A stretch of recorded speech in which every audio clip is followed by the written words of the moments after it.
Hello বন্ধুরা, আবার চলে এলাম তোমাদের মাঝে টুম্পা ভুলাগ নতুন একটি গল্প নিয়ে। তো বেশি কথা না বলে গল্পটা শুরু করা যাক। বাবা আমার রুমে ধীরে ধীরে আসলেন। আমি দরজা ভিতর থেকে লক করতে ভুলে গেছি। আমি ঘুমিয়েছিলাম। বাবা আস্তে করে আমার বিছানায় বসল।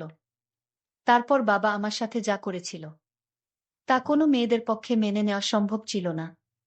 তাহলে আসল ঘটনাটি শুরু করি। আমার দুই মেয়ে, বড়টার নাম তুষ্টি আর ছোটটার নাম বৃষ্টি। তাদের মা খুব শখ করে মিলিয়ে দুই মেয়ের নাম রাখে। বড় মেয়ে ঢাকাতে থেকে কলেজে পড়ালেখা করে, আর ছোট মেয়ে আমার সাথে রাজশাহীতে থাকে। তাদের মা মারা যায় বছর 7 আগে। ছোট মেয়ের বয়স 13 বছর। আমাদের ফ্যামিলিতে আর কেউ নেই। একজন বুয়া আছে, সারাদিন রান্না বান্না করে সন্ধেবেলা চলে যায়। বৃষ্টির বয়স 13 হলেও তাকে দেখতে অনেক লম্বা আর সুন্দরী। এখনই তার বড় বোনের সমান লম্বা হয়ে গেছে, কিন্তু মন মানসিকতা ঠিকই বাচ্চাদের মতো। এখনো বুয়াই তাকে স্নান করিয়ে দেয়, বুয়াই তাকে দেখাশোনা করে। আমি কাজের মানুষ, সারাদিন বাহিরে থাকি। মেয়েদের দিকে খুব একটা নজর দিতে পারি না। পুরনো বুয়াটাই সব সামলায়। তাই মেয়েদের সাথে আমার বন্ধুত্বপূর্ণ সম্পর্ক গড়ে ওঠেনি। তারা আমাকে বেশ ভয় পায়। হঠাৎ একদিন বুয়া অসুস্থ হয়ে যায়। প্রায় 1 সপ্তাহ আসতে পারেনি। একদিন রাতে অফিস থেকে বাসায় এসে খেতে বসি। বৃষ্টি আমাকে ঠোঁট ফুলিয়ে বলল, বাবা আমাদের বুয়া 1 সপ্তাহ ধরে আসে না, তাই আমি গোসল পর্যন্ত করতে পারছি না। তুমি রোজ বাইরে থেকে খাবার নিয়ে আসো, এসব খেতেও আর ভালো লাগে না। তুমি কাল থেকে নতুন কোনো বুয়া নিয়ে আসো প্লিজ। আমি ঠাট্টা করে বললাম, গোসল না হয় আমিই করিয়ে দিলাম, কিন্তু খাবারের যখন সমস্যা তো নতুন বুয়া তো খুঁজতেই হয়। বৃষ্টি বলল, ঠিক আছে, কাল গোসল করিয়ে দিও। আমি খাওয়া বন্ধ করে মেয়ের দিকে চাইলাম। বৃষ্টি দেখতে খুব সুন্দর হয়েছে, একদম তার মায়ের মতো। আমি বৃষ্টির দিকে তাকিয়ে থাকতাম, কারণ আমার মেয়ে বৃষ্টি ঠিক তার মায়ের মতো হয়েছে। আমি আমার মেয়ের চেহারার দিকে তাকালে আমার স্ত্রীকে যেন খুঁজে পেতাম। আমি ভাবতে লাগলাম, মেয়েটি তো বড় হয়েছে, তারপরও এখনো বাচ্চাদের মতো আচরণ করে। তাকে গোসল না করিয়ে দিলে সে গোসল করবে না। আমি বাবা হয়ে মেয়ের দায়িত্ব তো নিতে হবে। আমি বৃষ্টিকে বললাম, তুই এখন নিজের গোসল করা নিজে শিখ, কারণ কিছুদিন পর তো তোর শ্বশুর বাড়ি যেতে হবে। মেয়ে তখন বলল, বাবা আমি কোনোদিন শ্বশুর বাড়ি যাব না। আমি তোমার সাথে সারা জীবন থাকব। এই বাড়ি ছেড়ে আমি কোথাও যাব না। আমি আমার মেয়ের কথা শুনে অবাক হয়েছিলাম। এই মেয়েকে নিয়ে আমি কি যে করি। পরের দিন তাকে আমি গোসল করিয়ে দিলাম। নিজ হাতে তুলে ভাত খাওয়াইয়া দিলাম। তারপর মেয়ে আমার শান্ত হলো। আমি বললাম, যাও বৃষ্টি, এবার তোমার রুমে গিয়ে ঘুমিয়ে পড়ো। সে বায়না করে বলল, বাবা ঠিক আছে, বড় আপুকে ছাড়া আমি একা আমার রুমে ঘুমাতে ভয় করে। আমি তাকে সান্ত্বনা দিয়ে বলেছিলাম, শোন মা, কিছুদিন পর থেকে তুই আমার রুমে ঘুমাবি। ঠিক আছে, এখন নিজের রুমে গিয়ে ঘুমিয়ে পড়ো মা। তারপর মেয়ে যখন তার নিজের রুমে ঘুমাতে গেল, আমি গভীর রাতে আমি ধীরে ধীরে মেয়ের শোবার ঘরে গেলাম। গিয়ে দেখি সে টিভি দেখছে। আমি তাকে গিয়ে বললাম, মা তুমি এখনো টিভি দেখছ? আমার মেয়েকে বললাম, মারে, তোর মুখের দিকে তাকালে তোর মায়ের মুখটা আমার চোখের সামনে ভেসে উঠে। আমার কথা শুনে সে খুব খুশি হলো। আমি আমার মেয়ের দিকে তাকিয়ে রইলাম। আমি যেন আমার মেয়ের মাঝে আমার স্ত্রীকে খুঁজে পেলাম। আমি যখন এভাবে তাকিয়েছিলাম, সে কিছুটা অবাক হলো, বলল, তোমার কি হয়েছে বাবা? তুমি এভাবে আমার দিকে তাকিয়ে আছো কেন? আমি তোমার খুব আদরের মেয়ে, তাই না বাবা? আমি বললাম, হ্যাঁ মাম্মি, তুমি খুব আদরের মেয়ে আমার। আমার বাবা বলল, মাম্মি তোমার সাথে আমার একটা কথা ছিল। কি কথা? বাবা, মাম্মি তুমি আমার কথাটা রাখবে মাম্মি। আমার মেয়ে বলল, বাবা তুমি আমার জন্মদাতা, আর তোমার কথা কি আমি ফেলতে পারি? আমি তোমার সব কথা রাখব। তোমার কথা না রাখলে যে আমার অমঙ্গল হবে। আমি ভাবতে লাগলাম, কিভাবে কি করা যায়। হঠাৎ বুদ্ধি এলো মাথায়। আমি তাকে গম্ভীর হয়ে জিজ্ঞেস করলাম, কতদিন গোসল করিস না মা? প্রায় 1 সপ্তাহ। তাই? আচ্ছা ঠিক আছে, চলো আমি তোমাকে আজ গোসল করিয়ে দেই। কাজের বুয়া আসবে কোনোদিন, আর তুমি এতদিন গোসল ছাড়া থাকবা মাম্মি। গোসল না করলে ঘুম হবে না মাম্মি রাতে। তাই চলো আগে গোসলটা করিয়ে দেই। তুমি আমার মেয়ে, আমি তোমার যত্ন না করলে লোকে মন্দ বলবে। তাছাড়া আমি তোমাকে এভাবে থাকতে দিতে পারি না। চলো মাম্মি তোমাকে গোসলটা করিয়ে দেই। এতদিন গোসল না করলে শরীর খারাপ হবে। মেয়ে বলল, এখন তো রাত, কাল সকালে করি আব্বু। আমি আমার মেয়ের কথা মেনে নিলাম। তবে মা, কাল তো আমি কাজে চলে যাব। ফিরতে আবার রাত হবে। মেয়ে বলল, ঠিক আছে বাবা, তাহলে কাল রাতে তুমি গোসল করিয়ে দিও। যাও বাবা, এখন গিয়ে ঘুমাও। আমিও ঘুমাবো। ঠিক আছে মা, তাহলে তুই ঘুমিয়ে পড়।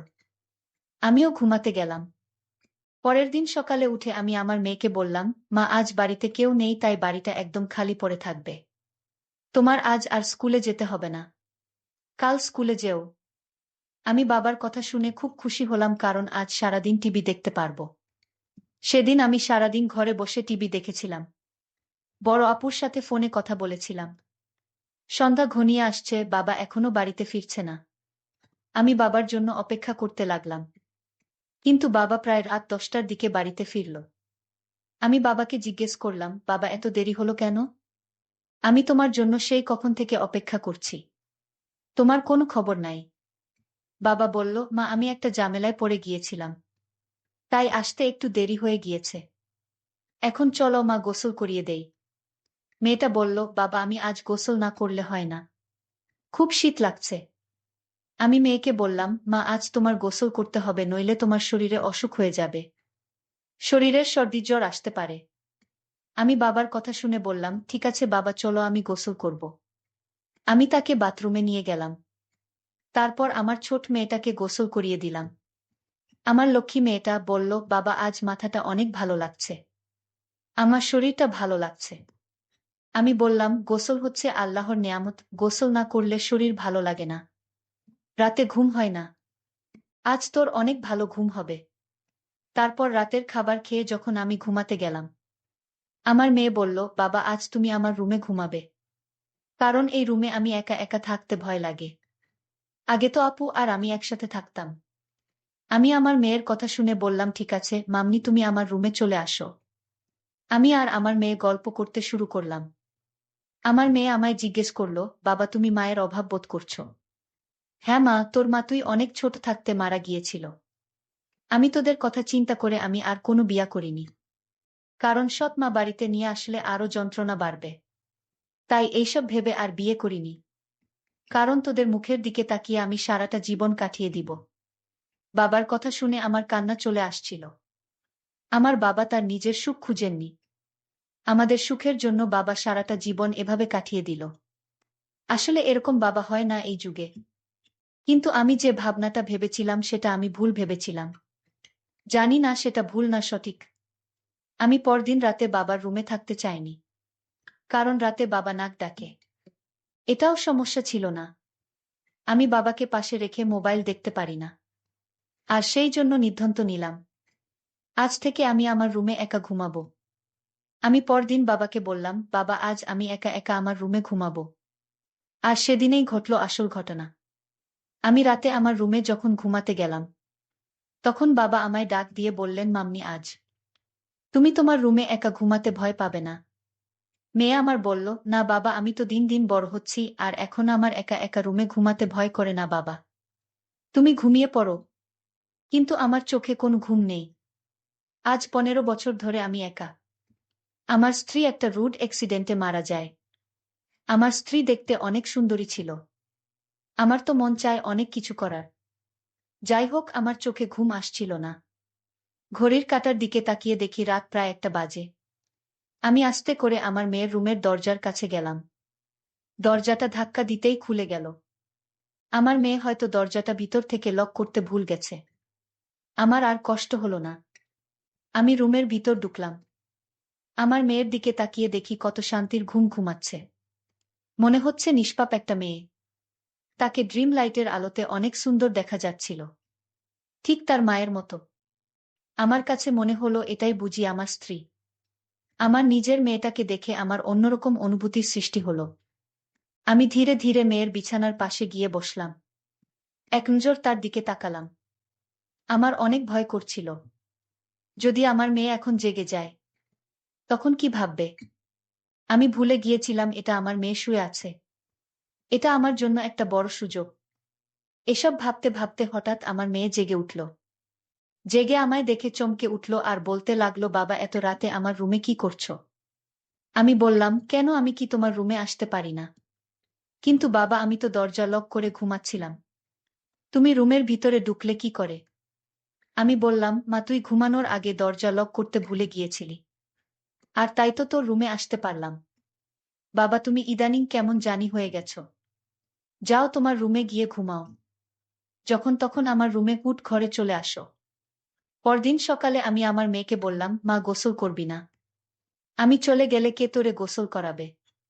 মেয়ে তখন বলল, বাবা, আজ থেকে তোমার আর কষ্ট করতে হবে না। আমি নিজেই গোসল করতে পারবো। আমি আমার মেয়ের কথা শুনে ভাবলাম, মেয়ে কি আমার মনের কথা জেনে গেছে? আরেক মনে ভাবলাম, সে আমার মনের খবর কি করে জানবে? আমি রাতে বাড়িতে ফিরলাম, ফিরে দেখি মেয়ে ঘরে বসে টিভি দেখছে। আমি আমার মেয়েকে জিজ্ঞেস করলাম, বৃষ্টি, আজ তুই আমার রুমে ঘুমাবি? কারণ আমার শরীরটা ভালো না। আমি বাবার বাহানা কিছুটা বুঝতে পারছি।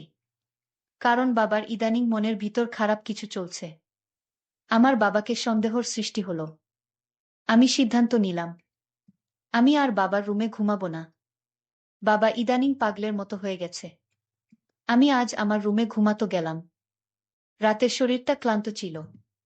তাই আজ সকাল সকাল ঘুমিয়ে পড়েছিলাম। রাত যখন গভীর হলো, আমি অনুভব করলাম আমার রুমে কে যেন প্রবেশ করছে।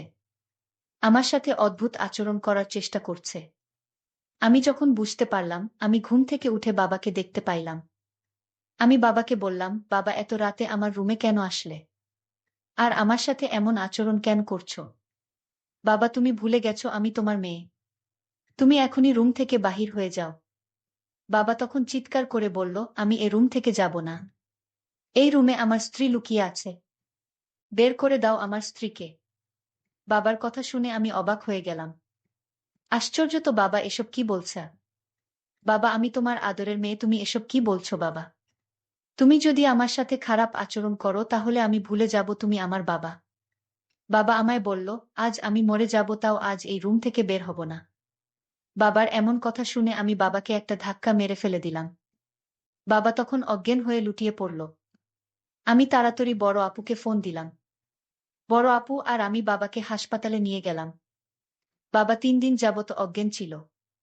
বড় আপু আমায় বলল, তুই নিজের বাবাকে ধাক্কা মারলি। আপু, তুই জানিস না, বাবা প্রতিরাতে আমার রুমে আসতো। অন্যরকম আচরণ করার চেষ্টা করত। তাই আজ আমি বাবাকে কখন যে ধাক্কা মারলাম তা বুঝতে পারিনি। বাবার যখন জ্ঞান ফিরল, ডাক্তার বলল, আপনার বাবা পাগল হয়ে গিয়েছে। ওনার ব্রেন নষ্ট হয়ে গিয়েছে আর তাই আপনার সাথে এরকম খারাপ করত। ডাক্তারের কথা শুনে আমি কান্না করতে লাগলাম আর বলতে লাগলাম, আমি বড় ভুল করে ফেলেছি। আমার বাবা জ্ঞান হারা ছিল আর তাই তো আমার সাথে এরকম করত। বাবা তো আগে আরকম করত না। আমাদের কথা শুনে বাবা বেড থেকে উঠে বসল। আর আমাদের 2 বোনকে উদ্দেশ্য করে বলতে লাগল, শোনো মা, ডাক্তার ভুল বলেছে। আমি পাগল নই। আমার মাথাও ঠিক আছে।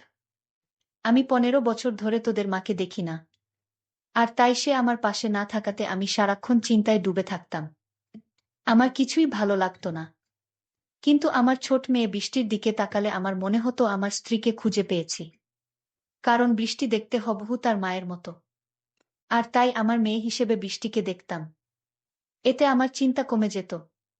আমি প্রতি রাতে তার রুমে গিয়ে তার কাপড় চোপড় এলোমেলো থাকলে আমি তা গুছিয়ে দিতাম। এটা কি আমার অপরাধ? আমার নিজের মেয়েকে স্নেহ করা কি আমার অপরাধ? আমার মেয়েকে আমি দেখতে না পেলে আমার খুব কষ্ট হতো রে মা।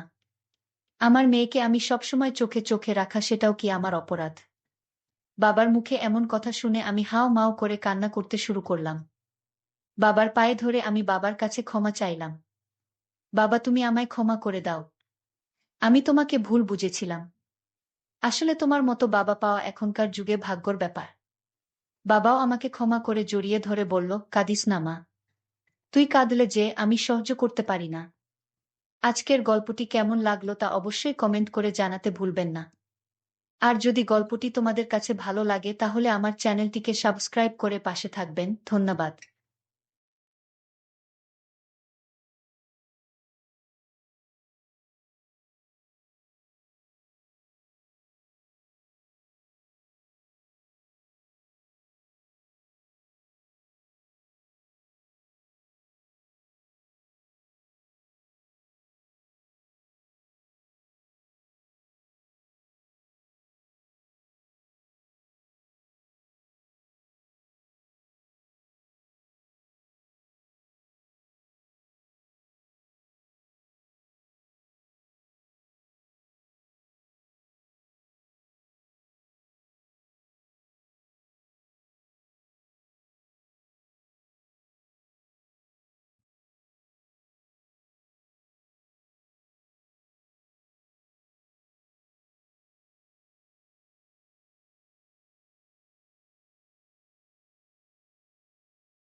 হুম।